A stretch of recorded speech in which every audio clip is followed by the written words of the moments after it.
episode of Beyond Chronic Disease. My name is Wendy Gathercole. I'm your host. How are you today? Last week, I did an episode on specials that aren't so special. And for your hip pocket and your mental health, it would be probably considered to heed that information in some way, shape, or form if you choose. It's all about choice. So this week we're talking about fear and trusting the operator. So what do I mean by that? Well, just exactly that we all have fearful moments in our life. And I just realized recently, in recent times, that if I put my full trust in the person or the thing that's operating for me in that circumstance, then it will dissipate the fear. And how does that work? Well, bizarrely enough, it does, but you have to have your full trust. It's not just, oh, I think I do, or oh, I think they'll be okay, or I think that'll work. You can't be thinking that it will. You have to have that knowing. I've talked about having a knowing before. So I will give you examples of where I have just that knowing, that full, complete 110% trust in the operator, and how it dissipated my fear or not. But I will give you these examples. And I also, before I do that, I want you to try this yourself, because we have so much fear in our lives, and the fear, it's toxic to our bodies. It can freeze you. I mean, even doing, this a live Facebook live, people can freeze and they can't do it. And then of course, you may not be able to follow your calling or whatever it is that's stopping you from doing what you really want to do. It's that fear of doing it that that stops you. Sorry, getting all mixed up. So when I talk about trusting the operator, I mean just that. Actually, it's a person or people. So recently we were in a hurricane over in America, and trusting the operator there was trusting the locals. Now, I had no fear of the hurricane. Mind you, I had been in a tornado when I was a young girl, which was quite fearful. And also, I live in Queensland, Australia. So we have some pretty savage storms. And, Christmas last year, we had a tornado go through, which was very devastating for many people. Not that it impacted directly on me, but the severity of the winds and the rain was just torrential. So going through the hurricane in an area where it was not on the coastline, I factored all these into my thinking anyway. But the locals, as the operators, I had full faith in them. They weren't going.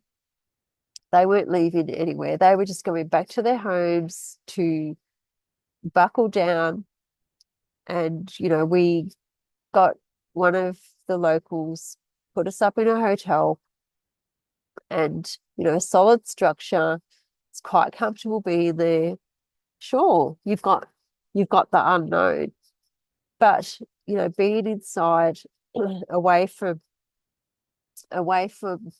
the, trees and, all that sort of stuff, I had full trust in knowing that we were going to be quite safe where we were. Was it a naive thought? No, it wasn't. If I had have been along the coastline at any point where it may have been impacting directly, then I would have had probably a different mindset. But again, I would have trusted what the people were saying because they're the ones that live through these things all the time. So that's the one instance recently. So in doing that, there was no fear. I had no fear in my body at all. I was completely calm. And that is having the knowing and the full trust in the operator, being the locals. Another instance where we have a friend that likes to go fishing. I'm not really keen on going in boats out in the ocean. Yes, I water ski, but we're not in an ocean. And anyway, we took off and it was pretty pounding, getting across the bar. And the fear came up in my body.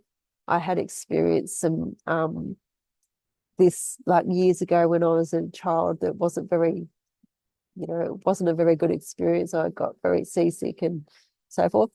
Anyway, so the fear started coming up in my body, and I knew at that moment if I didn't do something about that, then my trip would be very unpleasant. And I was starting to get very like tingly through my body. So I had to put full trust in the operator, our friend, the boat captain, and knowing that they were going to do, or not do the right thing, but knowing that they had done this many times before, and so many other people have been with them, and that they're basically an expert at doing this. And all of these things that I credited the captain with, my fear just disappeared. And I had the best day, most or day, hours, whatever it was, the most enjoyable experience. Now, if I had have let that fear debilitate me, I wouldn't have had that experience at all. And I get, and granted, that fear can debilitate us, that can stop us from doing many, many things. But that's, well, I say that's okay, but it's not okay. But I'm not, suggesting that you have to get over all your fears just so that you can, do these things that you're fearful of. Like if you really don't want to do stuff, that's quite okay in that regard. But it's come to me that it does prevent you from living a full life. Now, a couple of weeks ago, I did thinking creates your reality, the way you think. So fear is a thought. It's a thought about, what could happen, or, all of these negative thoughts, typically, especially if you're doing, an activity, and it debilitates us and it stops us from doing that. And I, for one, like to experience lots of stuff. And I never used to, though, because I had that fear. I never wanted to go outside the square because I didn't think that I would enjoy that, or I was too scared. I was scared of heights and, all of these things that I kept telling myself, and it prevented me from having these experiences that I've had in the last few years of my life, that I wouldn't have had if I hadn't have started to work at how fear works in my body. So another instance is when I went snow skiing. Now, I've never snow skied before. When I say I've never snow skied before, I have been to the snow, had no idea how to do it. So went to the snow, actually had lessons, and I've always been a little bit fearful of chairlifts and things like that. And to the point where one person said to me, well, why the hell are you going to the snow? I had no idea that I had to go on lots of chairlifts, like forever.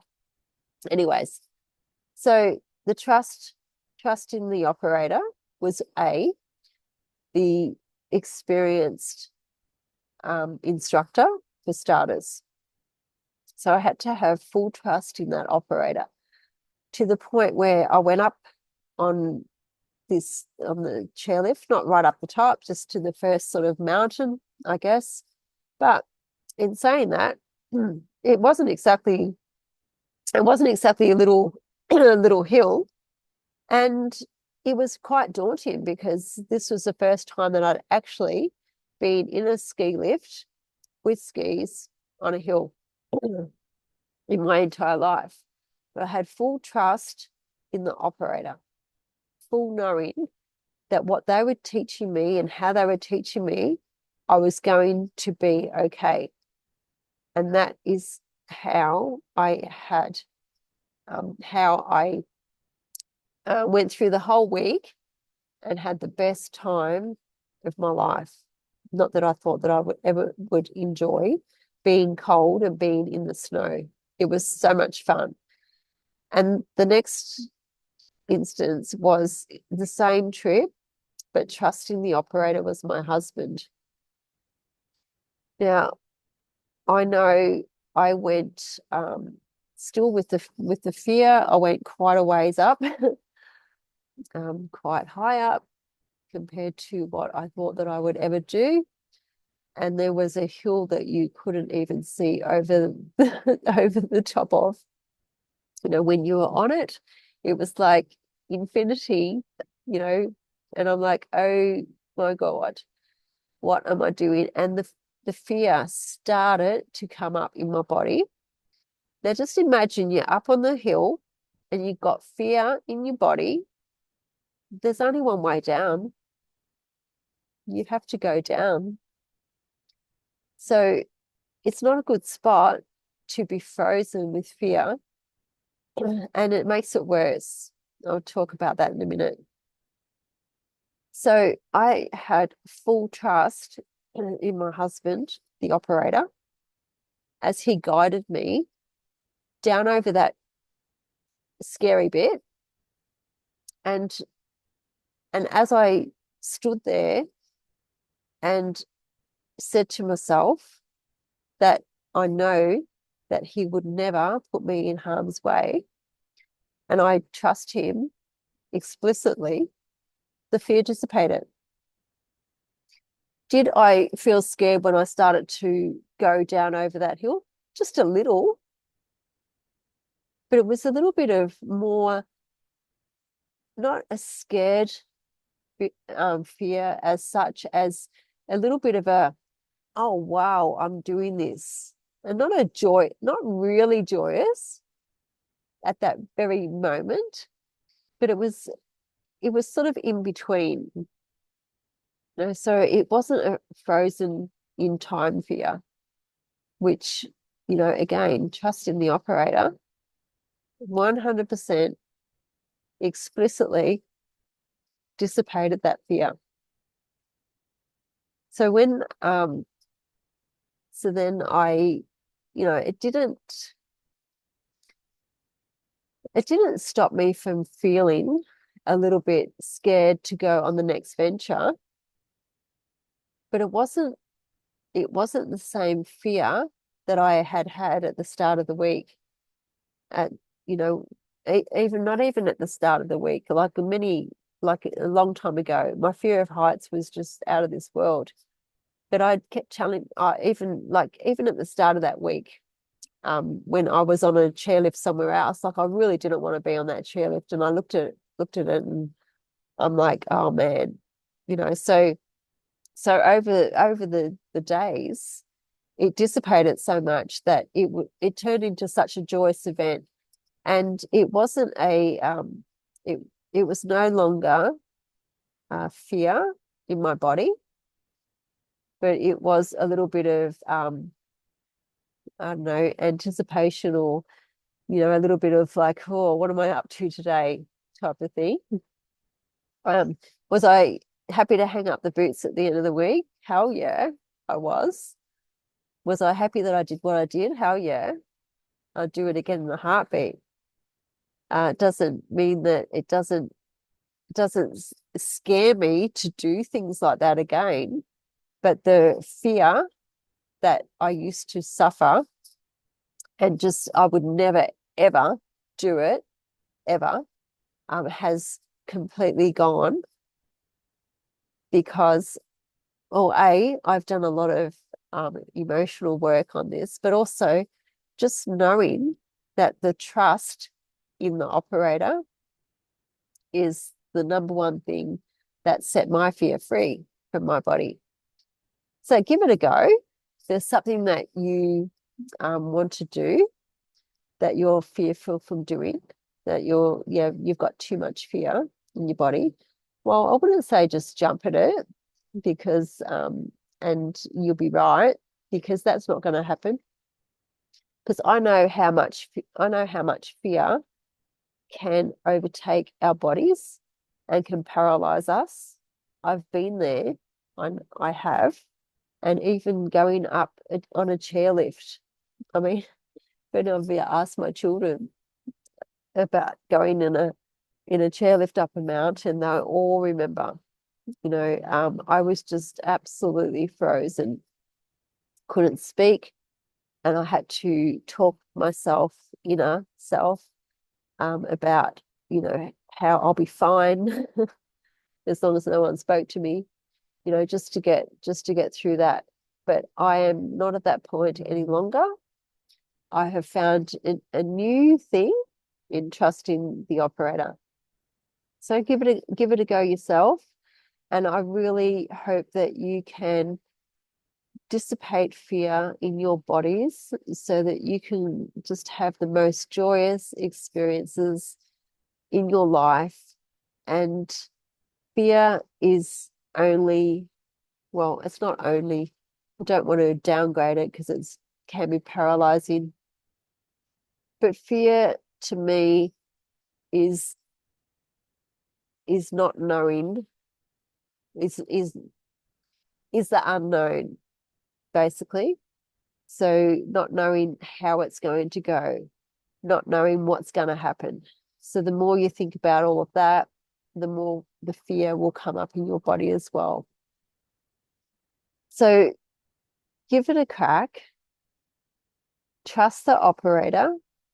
See if you can dissipate some fear from your body so that you can live an extraordinary life and have some beautiful adventures, because there's such a big, wide world out there for exploration. And even if you don't want to explore the big, wide world, even your own back door, climbing a mountain may scare the hell out of you. Even if you start small, well, that's what I'd love you to do, start small. So dissipate the fear, and hopefully you can have the extraordinary life that's waiting for you, fear free.